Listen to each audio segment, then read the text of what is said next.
Hello, good evening guys. Ngayon po, bibiyahe ako papuntang Malabon dahil kukuha ako ng paninda ko. Yan, bumabiyahe na kami papuntang Malabon.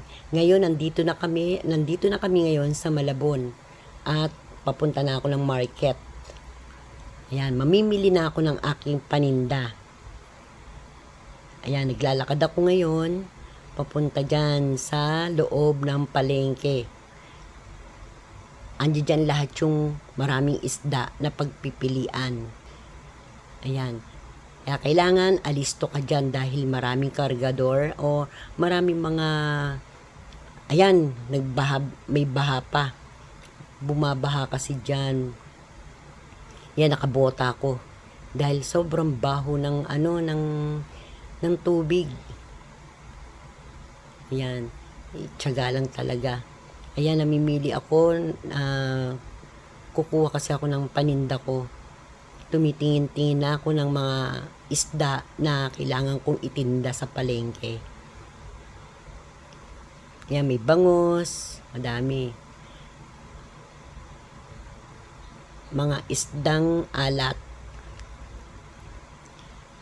Ayan, habang naglalakad ako, may baha, may tubig. Kaya tiyaga lang talaga. Kailangan nakabota ka dahil sobrang dumi ng tubig dyan. Habang naglalakad ako. Yan. Tumitingin ako ng mga isda na ititinda ko. Ayan, may dalagang bukid.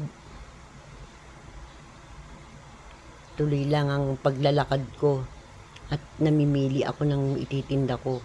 Wala pa masyadong isda kasi bagyo. Ayan. Madaming isda. Sobrang mahal naman. Yan, lakad-lakad lang ako. Yan, nakakita na ako ng mga bangos, tanige. Yan, habang naglalakad ako dyan, oh, baha talaga. Napakahirap talaga. Tapos umuulan pa. Umaambon.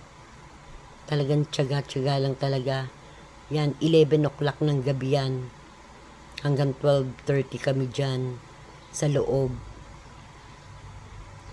Ayan, naglalakad ako, mabagal ako maglakad kasi hindi ako makalakad na masyado kasi sobrang baha. Ayan, namimili ako dyan kung anong gusto ko dyan kasi sobrang mahal niyan. Lapu-lapu, maya-maya, talakitok, sobrang super mahal. Alimasag na maliliit.